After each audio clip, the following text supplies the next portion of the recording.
Hi, I'm Megan Lee with CCM Magazine. Joining me today is Versus. It's a trio based out of Australia. Their members are Joel, Luke, and Jess. Guys, welcome. Hey, how you going? Thanks for having us. Thank you for having us. Now, you are in Australia right now, and we've already talked about it, but you're on a completely different time zone. I got them up at 7 a.m. this morning. They're holding their mugs of a good cup of Joe. And they also informed me that it's 15 degrees Fahrenheit. No, it's 15 degrees Celsius. We had to start converting the degrees. They told me it was 15 degrees, and I was thinking Fahrenheit. No, it's about 52 degrees. And so they look a little bit more cuddled up with their cups of Joe than I hear where it's 90 degrees outside in Nashville. But so you guys actually have come back and forth to Nashville, so you kind of know the town a little bit. Let's talk about how you started the group Versus and how you kind of made your way over like into the States, into Nashville, and eventually kind of got your little record deal there. Yeah, it started actually. So I was working in a youth ministry, and I'd been working in a youth ministry for quite a while. And at the time, we had a lot of young people involved coming along who didn't really know who Jesus was at all. And they'd only really heard Jesus used when they kicked their toe, And so they didn't know who he was or anything like that. And we were practicing one night for the band and for the youth program that night. And Luke came down because I'd forgotten a guitar amp or something like that. We were practicing and I was just playing guitar without an amp. Anyway. Is that a normal occurrence, Luke? Is that something that you always have to like follow him up with? Let's just say that he's the front man and I'm the behind the scenes guy, and that's how it is in all areas of life. Yeah, that's very true. And anyway, he came down. We were singing this song, and Luke was saying that like he looked up to the words on the screen, and we've been involved in church and things like that our whole life. And he was looking at the words and they kind of didn't make sense. And so I'll let Luke explain the rest. But yeah, so he just had this idea. And so I suppose I walked into that stage and I was a little bit confused by what the words on the screen were. And I thought, if I don't understand them, I've been involved in church for a long time, then how are these kids going to understand them who don't know who Jesus is? And, I've never heard God audibly speak to me, but at that moment, I had this God-inspired idea, I believe, to create the modern day memory verse using pop music as a medium to carry the message of the word of God into these kids' lives. And so that's how Versus started. Originally, it was just going to be songs for his youth group, and we wrote these songs, and over time they got better, so we decided to release them, and we just put them out on YouTube, and we just said, God, whatever you want to do, use them, however you want to use them. And the second song we put out was heard by a guy at a record label in Nashville, and 6 weeks from that day, we were in Nashville. They'd flown us over to Nashville to talk to them. That didn't work out how we like that. We didn't end up signing with that label, but that started the journey for coming to America. We ended up talking to some people, meeting some people, and we got a visa to be able to come be a part of a traveling youth conference, to be able to play and lead worship as Versus and things like that. So that's how we started coming to America, and that was 5 years ago, I think. Yeah, 4 years ago. And so we met Fairtrade the first time we came over, but God had different plans. God wanted us to go through, I think, and really learn for these and refine, I suppose, in the first few years as we were in America. And then, we chatted to them at the end of last year, and it just made sense. It just all came together and happened really fast. And so that's how we ended up we're working with Fairtrade, and unfortunately we are back in Australia at the moment due to COVID. It's got to the point last year where we were running out of things to do, but so we had been living in Nashville, but we're back in Australia currently. It sounds like a really organic story, which of course I feel like when God uses his people, that's what it always feels like. You're like, we don't know how we really got here. We're just here trying to serve. And I love the name Verses. Is that born out of that you were writing verses? I'm just guessing. So please elaborate. Yeah, good guess. Very good guess. Yes, we were when we put the songs out and then had some traction from people in Nashville and label people. We didn't really have we needed to talk about a name because we didn't set out on being a Christian band. And one of our friends said, well, isn't it just all about scripture verses? Like, why don't you just call yourself Verses? And it kind of stuck. We just was like, yeah, Verses, that works. So That's exactly what we're trying to I do. love it. And you just rocked and rolled with it. So Yeah. yeah. So obviously you guys all had some musical talent and background. Tell me a little bit more about that, because from the sounds of it, it's like we all just decided to become a band, but obviously you guys.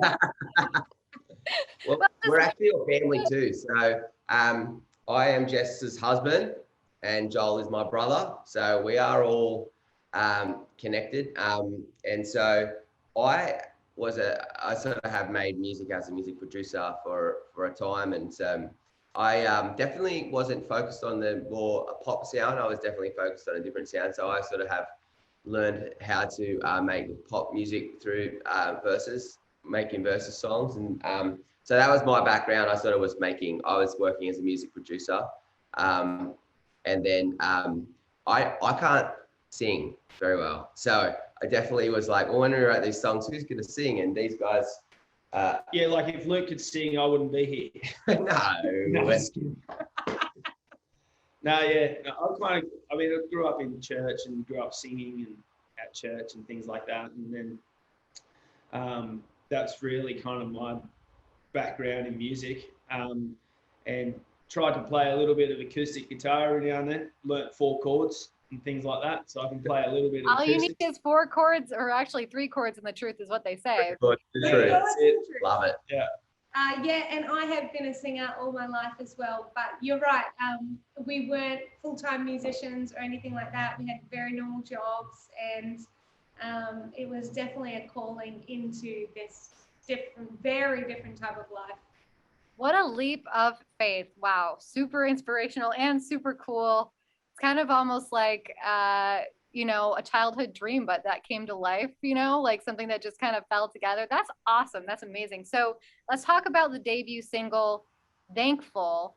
I feel like it's pretty self-explanatory, but tell us what it means to you all. Well, so Thankful is actually super, we were both thankful at the start of last year, start of 2020. So we had no idea what was to come. And it kind of really became such a big part of our year in remaining thankful through, quite hard and circumstances last year, being in America and being Australians and not being able to work and things like that.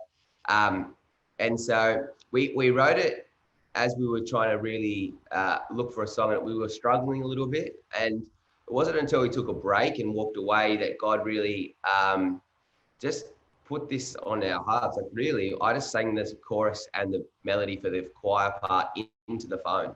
It just dropped into my spirit and I sang it out. And that was how, and it's still like that to this day on the recording. Obviously, Joel's singing it, and so it sounds way better than my original phone recording. And so that's how we start. That's how Thankful came about. We then worked on it together, but over the year, as we sort of developed it through the year last year, it really became an anthem for our lives, and to really realize that, we can be thankful in good times and bad times, because we have Jesus, and he's the reason why we're thankful. He's what allows us to be thankful, that through him we receive salvation and joy and love and peace, and these things that allow us to wake up and be thankful in the good times, in the bad times, when we feel like it and when we don't feel like it.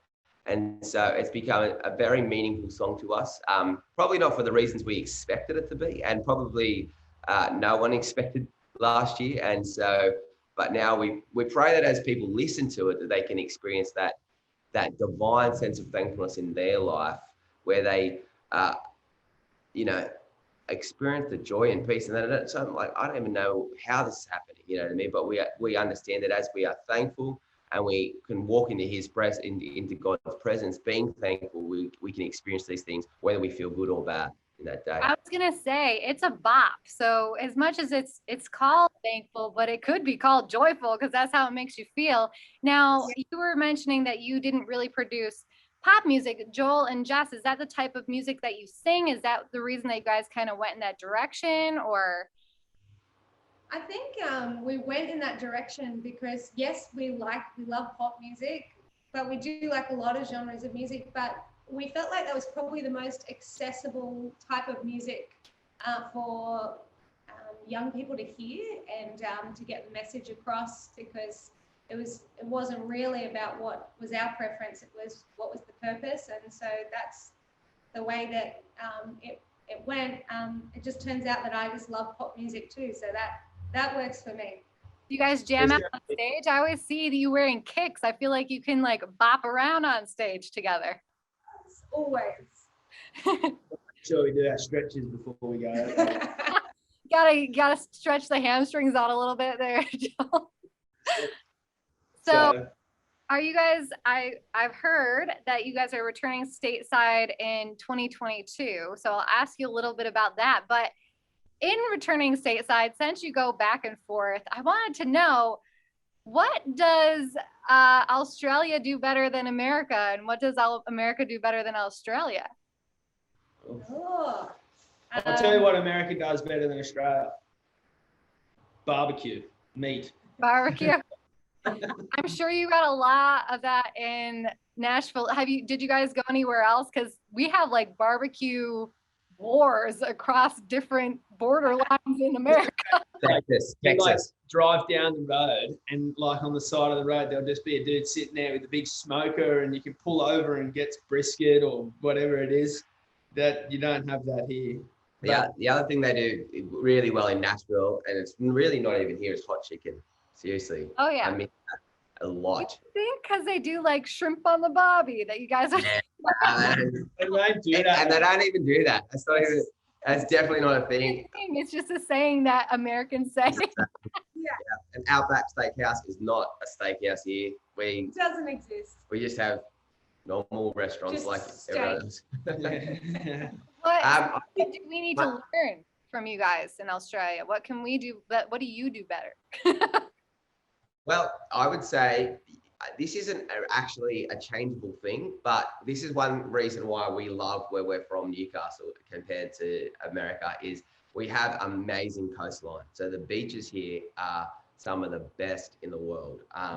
So I grew up surfing, and so really, Nashville's an awesome city, and Newcastle, maybe as a city, it's better than Newcastle where we're from.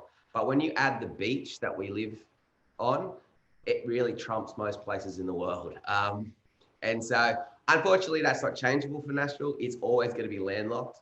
But yeah, Unless it's Got major. a lot of crazy things last year. yeah, that's exactly right. But I mean, so the beaches are incredible, and that's something that is definitely we got going for us over here.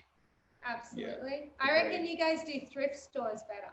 They're enormous. If you're, especially if you're in the Nashville area, I feel like that is a big consignment thrift stores, and they have good stuff in them too. Like you're like, Yeah. because of that. I think Australians do better is we take a lot of holidays, lots of vacations, like all the time. Any excuse for a national holiday, we're there. Yeah, we tend to work like a little bit too much here sometimes, you know? That's why you pick a job that feels like it's vacation. That's why There you go. That's right. So when you return stateside in 2022, are you bringing anything new? I know that you released a single. Obviously, you had a crazy last 15 months where you're probably scrounging around trying to find work to keep your work visas here, but obviously you had to go back home. Have you been creating? Have you been writing? Are you bringing like a new vibe to your performance? Like, what is your plan when you guys come back? excited to play Thankful live. Oh, Yeah. I'm so excited to play Thankful live. You've never played it live? Uh-uh. That is so sad. Oh I no. know. Yeah, you definitely have to come back and play it live. And Yeah, unfortunately, events still aren't happening here really. So we are looking forward to coming back and just playing live. I think we definitely we have a bunch of new songs as well that are in the pipeline. I would say that we will come back with a lot of new songs ready to go. And they're all, they could be kind of ready to go now, but we're in the process of just making a bunch of new songs that will kind of fit into a new show that we're trying to do. Definitely, we play a lot without. We want to add the instruments, drums, more instruments to the fold. And so when we come back, you imagine Thankful and a 20-person choir singing Thankful with us. So You mentioned yeah. choir on the track because I could hear it in the background. Love it. Yeah. So yeah, I don't know how feasible it is to travel with a 20-person choir, but I'm sure that they'd be happy to stay in Red Roof in.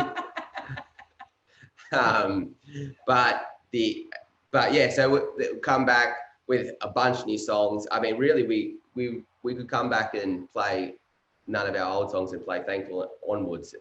We won't do that, but yeah, to play with a live band and to really just enjoy and maybe probably also the other thing is realize, wow, this is we maybe took playing live for granted a little bit. You know what I mean? Maybe not for granted. We just didn't realize that it could stop like that. The ability to connect with people like that, and maybe just weren't like just be really present and aware that this is an amazing thing to be able to connect with people like this. So that's the other thing we'll bring is that also I don't think anyone will play live again and think, oh, this is a chore. You know what I mean? So I think everyone will be like, oh, thank you. So. Yeah. You'll be so ever thankful as Yeah, I didn't figure out that. That's great. well, it sounds like you guys are just chomping at the bit, ready to get back in gear, and I don't blame you. But at least in the meantime, Joel can, stretch out his hamstrings and get ready for his day. Practice those 3 chords. Yeah, and expand upon his guitar skills. There you go. No, Yeah. I'm Exactly. messing with So, you. You're the Well, easy one. Or something like that. Crazy. So yeah, well, this is all amazing. You can find more about them online. They obviously have Instagram and all the social media, but go to versusmusic.com to find any information about these guys. It was so wonderful to be here with you, and thanks for joining us on the show. We can't wait for you to come back and visit. When you come visit, you'll have to come to the studio. We do, live acoustic setups where we do the music here, right here at our C-SCAM studios. You guys will have to come visit. Yeah, and that'd be too. 100%. looking forward to it. Thank you guys so much. Bye. See you later. Thank you. Bye.